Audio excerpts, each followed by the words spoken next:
Welcome students. आज की class में सबसे पहले हम डिस्कस करेंगे एक प्रॉब्लम के बारे में। ये क्वेश्चन कल किसी स्टूडेंट ने मुझसे पूछा था। ये प्रॉब्लम देखिए। क्वेश्चन है कि एक इक्वेशन गिवन है पहले से 2x + 3y - 8 = 0। ये इक्वेशन पहले से गिवन है आपको और फिर लिखा है right another linear equation in 2 variables such that the geometrical representation of the pair so formed is. अब आपको एक दूसरी लीनियर इक्वेशन इन 2 वेरिएबल्स लिखना है और इस तरीके से लिखना है कि उसका जो ज्योमेट्रिकल रिप्रेजेंटेशन है वो किस टाइप का बने। अब इसके 3 पार्ट हैं क्वेश्चन के। पहला है इंटरसेक्टिंग लाइंस, सेकंड पैरेलल के लिए और थर्ड कोइंसिडेंट लाइंस के लिए। तो सबसे पहले हम फर्स्ट वाले क्वेश्चन का देखते हैं। फर्स्ट एग्जांपल कैसे लिखेंगे। देखिए, एक इक्वेशन हमें पहले से गिवन है 2x + 3y - 8 = 0। अब दूसरी इक्वेशन हमको खुद लिखनी है और वो कोई सी भी इक्वेशन लिख सकते हैं। बस ये ध्यान रखना है कि सॉल्यूशन उनका जो बने यानी ग्राफिकल रिप्रेजेंटेशन जो बने वो इंटरसेक्टिंग लाइंस का बने। देखिए, आपको कंडीशन क्या बताई थी इंटरसेक्टिंग लाइंस की, a1/a2 does not equal to b1/b2। क्योंकि ये इक्वेशन है a1x + b1y + c1 = 0। अब दूसरी जो इक्वेशन बनेगी वो a2x + b2y + c2 = 0, इस टाइप की इक्वेशन बनेगी। तो बस उसमें इस कंडीशन को फॉलो करते हुए एग्जाम्पल अपने आप बनाना है। तो जैसे आपने यहाँ लिख दिया 3x, तो अब आगे जो भी इक्वेशन लिखें तो वो इस तरीके से लिखें कि उसका जो रेशियो है b1/b2 का वो a1/a2 के बराबर नहीं बने। अब आप चाहे यहाँ पे कुछ भी लिख दीजिए, +5y + 6 = 0। तो आप देखिए इसमें रेशियो जो बनेगा इसका 2/3, इसका 3/5। क्या ये दोनों इक्वल हैं? नहीं है। 2/3 डज नॉट इक्वल टू 3/5। तो इसका मतलब क्या हुआ, एक एग्जाम्पल सेट हो गया हमारा। इसी तरीके से हम दूसरा एग्जाम्पल भी सेट कर सकते हैं। तो जैसे इक्वेशन पहली हमारी ये है ही। अब दूसरे में पैरेलल लाइन के लिए कंडीशन क्या बताई थी, a1/a2 = b1/b2 does not equal to c1/c2। ये कंडीशन बताई थी पैरेलल लाइंस के लिए। तो अब देखिए 2, जैसे अब हमने यहाँ लिख दिया 4x, तो अब जब रेशो निकालेंगे तो 2/4 यानी कि 1/2। तो यहाँ भी नंबर ऐसा लिखिए जिससे रेशो 1/2 बने। जैसे 6y लिख दिया आपने तो 3/6 वही 1/2 आ जाएगा, रेशो बराबर हो गया। लेकिन तीसरा ऐसा लिखना जो 1/2 के इक्वल नहीं हो, जैसे हमने लिख दिया +4 = 0। अब देखिए ये रेशो पहला बना 2/4, ये 3/6 डज नॉट इक्वल टू -8/4। क्योंकि देखिए ये रेशो 1/2 बना, ये रेशो भी 1/2 बना, लेकिन ये -2/1 बना। तो इससे ये दोनों इक्वल हैं, ये अनइक्वल है। तो ये एग्जांपल सेकंड सेट हो गया। इसी तरीके से थर्ड एग्जांपल सेट कर लीजिए। थर्ड एग्जांपल में देखिए एक इक्वेशन ये हमको गिवन है और दूसरी इक्वेशन इस तरीके से बनाइए कि a1/a2 = b1/b2 = c1/c2 बनना चाहिए, क्योंकि इसमें कोइंसिडेंट लाइन की कंडीशन यही बताई थी आपको। ठीक है, तो अब इसके हिसाब से देखेंगे तो आप क्या बनाएंगे, यहाँ पर तीनों रेशियो इक्वल आने चाहिए। यहाँ से यहाँ लिख दिया हमने 4x + 6y, तो ये भी 1/2, ये भी 1/2। अब यहाँ -16 लिख दीजिए, जिससे वो भी क्या हो जाएगा, 1/2 हो जाएगा। ठीक है, इस तरीके से ये एग्जाम्पल अपने दिमाग से सोच के लिखने थे। ठीक, कंडीशंस को फॉलो करिए और एग्जाम्पल अपने दिमाग से कोई से भी बना सकते हैं। ज़रूरी नहीं है जो मैंने लिखे हैं वही होंगे, ऐसे कई सारे एग्जाम्पल बन सकते हैं। ठीक, अब एक और क्वेश्चन देखते हैं आगे। देखिए ये क्वेश्चन है 55x + 67y = 311 और second equation is 67x + 55y = 299। वैसे तो हम इसको नॉर्मली भी सॉल्व कर सकते हैं, सीधे सीधे कोई भी मेथड लगा दीजिए, एलिमिनेशन, सब्स्टिट्यूशन, क्रॉस मल्टीप्लिकेशन। लेकिन इसमें जो नंबर इतने बड़े बड़े हैं तो कैलकुलेशन थोड़ी कॉम्प्लिकेटेड हो जाएगी।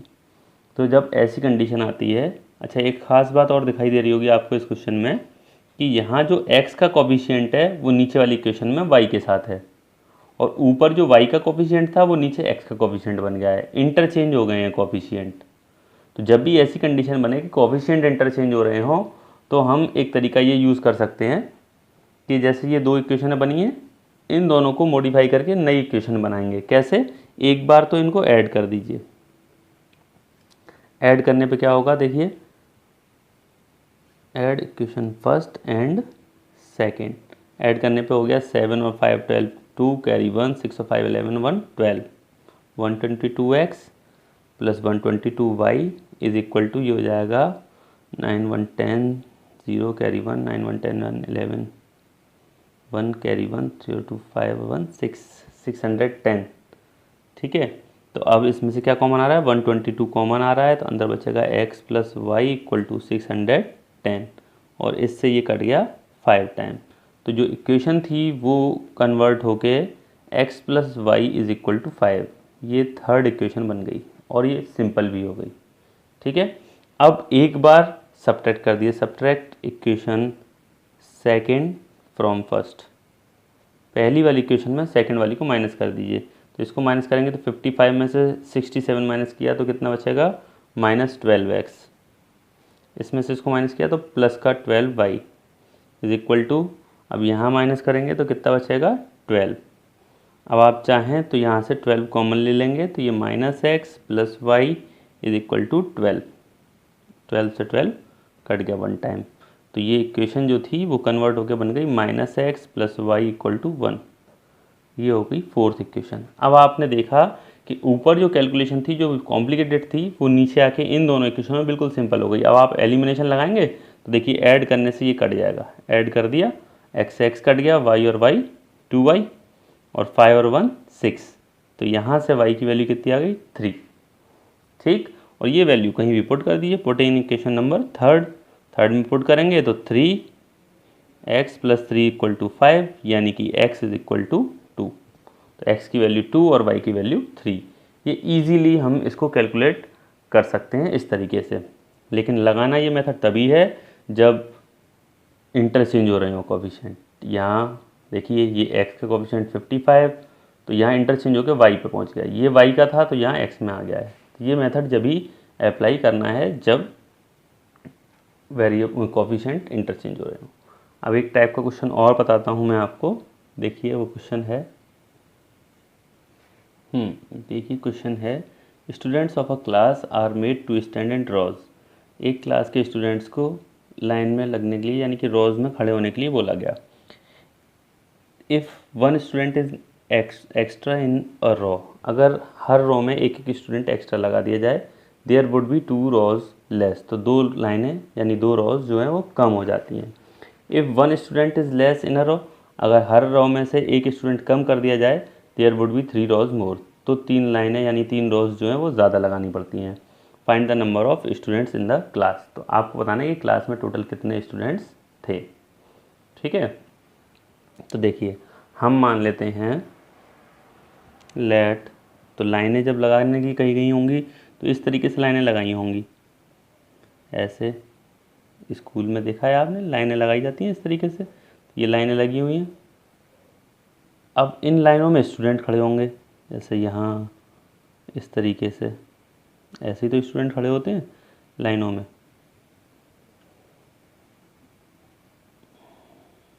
तो देखिए अब जैसे यहाँ मैंने 5 लाइंस थी यहाँ पर, यहाँ कितनी रो बनाई मैंने 5, और हर एक रो में 4 स्टूडेंट्स लगे हुए हैं।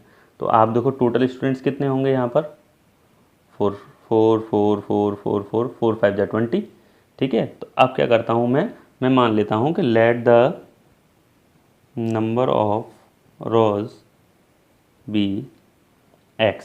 मैंने मान लिया कितनी लाइनें लगी हुई हैं, x लाइनें हैं, पता नहीं है ना अभी हमको, तो हमने मान लिया कितनी लाइनें हैं टोटल x, है ना।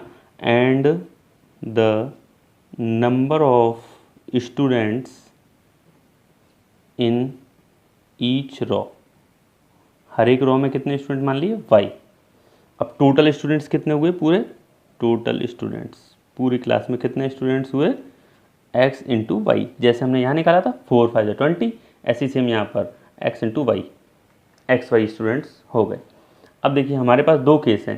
पहले केस में कहा कि एक स्टूडेंट एक्स्ट्रा लगाया जाए हर रो में, तो यानी कि एक रो में हर, यहाँ से बच्चे हटा के हम यहाँ ट्रांसफ़र कर दें तो ये रो कम हो जाएगी ना। तो सेम वही कंडीशन है, जैसे यहाँ पे 4 स्टूडेंट हैं, मैंने एक स्टूडेंट हटाया, यहाँ पहुँचा दिया, ये इसको यहाँ पहुँचा दिया, इसको यहाँ पहुँचा दिया, इसको यहाँ पहुँचा दिया। देखिए यानी कि हर एक रो में क्या हुआ, एक एक स्टूडेंट एक्स्ट्रा हो गया। तो एक एक एक्स्ट्रा होने से क्या हुआ, एक लाइन कम हो गई ना।